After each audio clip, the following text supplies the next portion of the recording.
जय जगन्नाथ जय Shri Ram welcome to heart of education YouTube channel. NCET 2026 exam तो पिला माने देई सारलणी बट पिला मानको मनरे निहात रूप से क्वेश्चन अच्छी कि आमे एडमिशन केमती करिवु माने एनसीईटी रो काउंसलिंग केमती हुए कि से काउंसलिंग कंडक्ट करती केमती हमको गोटे कॉलेज मिलिबो बा इंटीग्रेटेड बीईडी कॉलेज मिलिबो ए रिलेटेड निहात रूप आपन डाउट अछि तो वीडियोटा ये रहिबो। तो फास्ट कथा मुझे कहबी heart of education YouTube channel रे आपनकर NCET details complete guidance मिलिबो।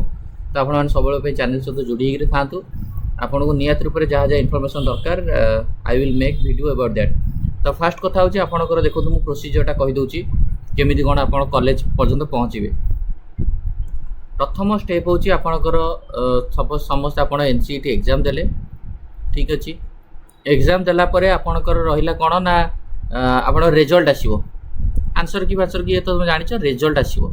Result वर्तमान पे आसीनी माने आपण देखिबे जदी रिजल्ट आपनकर प्राय जून फर्स्ट वीक सुधा आपनकर रिजल्ट आसी जिवार बहुत पॉसिबिलिटी अछि। रिजल्ट आसीबो जेमति आपनकर रिजल्ट आसीबो तापर आपनकर एडमिशन प्रोसीजर स्टार्ट हो केमिति कोन ना नंबर 1 स्टेप आगो आपनकर रहइबो रजिस्ट्रेशन। पिला क्वेश्चन पचारिबे रजिस्ट्रेशन तो ठीक अछि but in which site we have to do our registration को साइट रे हम रजिस्ट्रेशन करिवु कोट रजिस्ट्रेशन करिवु। रजिस्ट्रेशन जो ऑनलाइन रे आपण करिवे देखंतु प्रथम कथा मु आपण कहबी फॉर एग्जांपल आपण गोटे कॉलेज रे एडमिशन करछंती गौतम बुद्ध यूनिवर्सिटी कि जणे एडमिशन करछंती आसाम गवर्नमेंट इंस्टीट्यूशन कि सपोज जणे एडमिशन करछंती सीयूटी अंडर जेते जो कॉलेज रहिला जो कॉलेज रहिला सबू कॉलेज रो पोर्टाल माने से कॉलेज रो साइट रे जाई कि हमकु सेपरेट रजिस्ट्रेशन करिया पड़िबो बुझियला। एमती गोटे रजिस्ट्रेशन करी गोटे जगह काउंसलिंग हेई नथिला 2025 मसिया रे जो कॉलेज सपोज आमर कहया गोटे कॉलेज सपोज आईआईटी भुवनेश्वर में एडमिशन करी तो मते आईआईटी भुवनेश्वर रो साइट को जिबार अछि। आईआईटी भुवनेश्वर साइट रे जेतोले पोर्टाल ओपन हो रजिस्ट्रेशन पई सिथरे हमें पकेबू पिला कहबे सर आमे जानिबु केमती आईआईटी भुवनेश्वर केबे होउची आरआई रो केबे होउची को यूनिवर्सिटी रो केबे होउची सेति पई आपण माने नियत रूप रे heart of education YouTube channel था तो मु आपण नियत रूप रे जानि देबी किछि भी आपण मिस होबनी मु आपण को अपडेट दे देबी।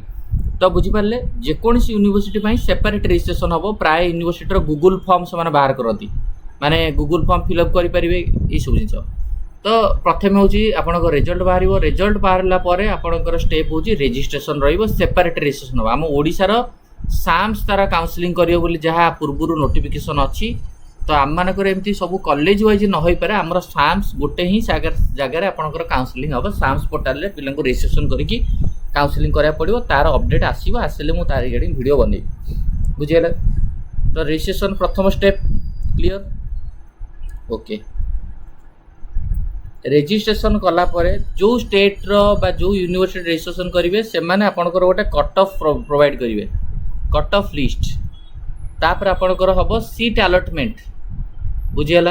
आपंकर कौटी एडमिशन हम कौन हम गोटे सीट अलॉटमेंट आपंकर चलो माने आप कट ऑफ वाला सीट अलॉटमेंट होपर आप से सीटा को रिसीव करेंगे एक्सेप्ट करेंगे तापर आपंकर एडमिशन हम ऑफलाइन रे जाकि आपन जाकि डॉक्यूमेंट वेरिफिकेशन करेंगे काम कंप्लीट हो बुझीगला।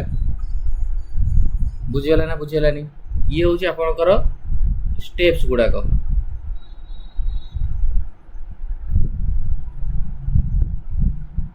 तो वर्तमान आपड़ जब कहे गोटे इम्पोर्टाट माने ये कथा कि ये हूँ आपंकर स्टेप रहा। तो वर्तमान आपड़ जब कहे सपोज आपंकर गौतम बुद्ध यूनिवर्सिटी रो चली कौन कौन चली कहार कहार रजिस्ट्रेशन वर्तमान काउंसलिंग चली देखो मुझे कहीदे गौतम बुद्ध यूनिवर्सिटी रो काउंसलिंग वर्तमान चली देखो गौतम बुद्ध यार फी स्ट्रक्चर टी अधिका पिले गौतम बुद्ध BUDDH गौतम बुद्ध यूनिवर्सिटी रो 31 मे 2026 भितर आपको ये रजिस्ट्रेशन करा पड़ो जब इंटीग्रेटेड बीडी करेंगे। तापर आपंकर गुरु नानक देव यूनिवर्सिटी GNDU ये भी आपंकर प्राय 11 जून भितर आपको रजिस्ट्रेशन करा पड़ो।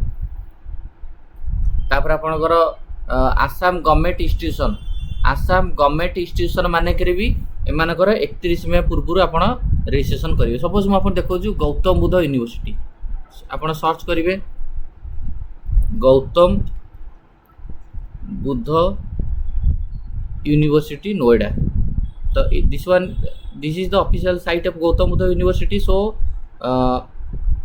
I click here. So after clicking you can see here एमनकर एई बडा जिंस किछ आसिला. तो आमर मेनली होची कोन करियर अछि ना आमर एठी होची एठी देखो एडमिशन सेक्शन गले admission open for academic session 2026-27 या पर हम क्लिक कर देबा. आ पर क्लिक कर देला परे एठी देखंतु रजिस्ट्रेशन डेडलाइन 31 मई 2026 देखौ. तो एक्जिस्टिंग यूजर लॉगिन करिया पड़ो. कौन कौन डॉक्यूमेंट दरकार फोटो दरकार 500 के भितर 10th + 2 डॉक्यूमेंट दरकार सिग्नेचर दरकार आज जो कैटेगरी थो कैटेगरी. तो ये एक्जिस्टिंग यूजर ऊपर क्लिक करिया. किंतु आम मैंने जेहेतु माने ये करने आम मैंने जेहेतु आगु लॉगिन आम रजिस्ट्रेशन करें तो आम ये जो मैंने आगु रजिस्ट्रेशन करते से लॉगिन करें. आम न्यू रजिस्ट्रेशन में क्लिक करिया. न्यू रजिस्ट्रेशन पर क्लिक कलापर आपंकर ये मागिब आप्लिकेंट को फुल ना कौन डेट ऑफ बर्थ कौन ईमेल आईडी कौन reenter email ID reenter applicant बुझेगा पासवर्ड देवे ये देवे मोबाइल नंबर देवे देलापर बुझीगला.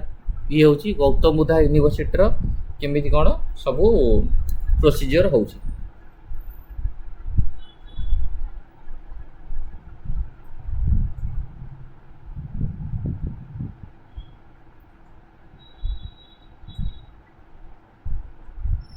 हेले तो सबूर आपण यही भाई आपंकर रजिस्ट्रेशन हम suppose GNDU Guru Nanak Dev university GNDU Guru Nanak Dev university Guru Nanak Dev university यार ऑफिशियल साइट को जी.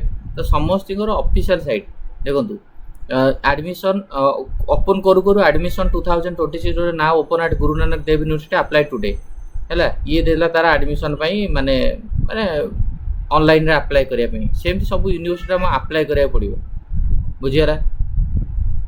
तो जो एगुड़ा सब पिला फी स्ट्रक्चर टी अधिका बुझु. तो तेणुक आपण मैंने ओडिशा रे करिया माने आमे ओडिशा रे आमे करिया मु भल भल यूनिवर्सिटी रो कहबी ए लिखैछि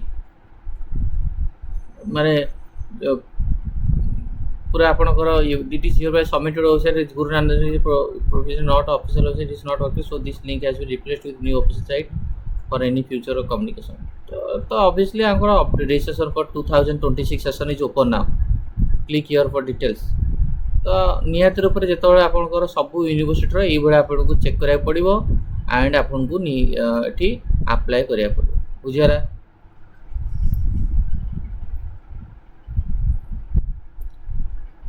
जलंधर गोटे अच्छी आ गुरदासपुर गोटे अच्छी अमृतसर अच्छी जो आप जी जार जो एडमिशन करा एडमिशन कर.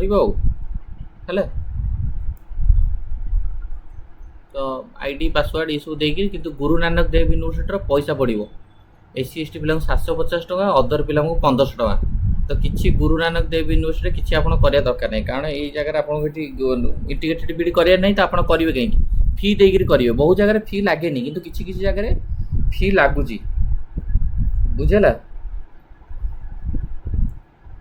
तेणुक ये ही सब एडमिशन हम गुरु नानक देव यूनिवर्सिटी. तो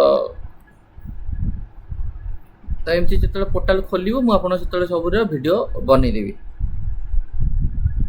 जो भी आप एडमिशन करेंगे से आग दरकार इंटीग्रेटेड बीरो फी स्ट्रक्चर से कारण किसी प्राइवेट बॉडी अच्छी. तो माने कहार 1.5 लाख 2 लाख पर आनम हो सो दैट शिशु जिस देखिए गुरु नानक से प्राय 1.5 लाख भाया माने पूरा ड्यूरेशन पड़ो हॉस्टल फी पुणी अलग अच्छी. तेणुक सब जिन देखिकी तो गोटे वीडियो बनईला आप जाने आइडिया आसू कि आपंकर केमती कौन सब एडमिशन हुए बुझीगला. तो ये वीडियो को एंड करुचे. थैंक यू धन्यवाद.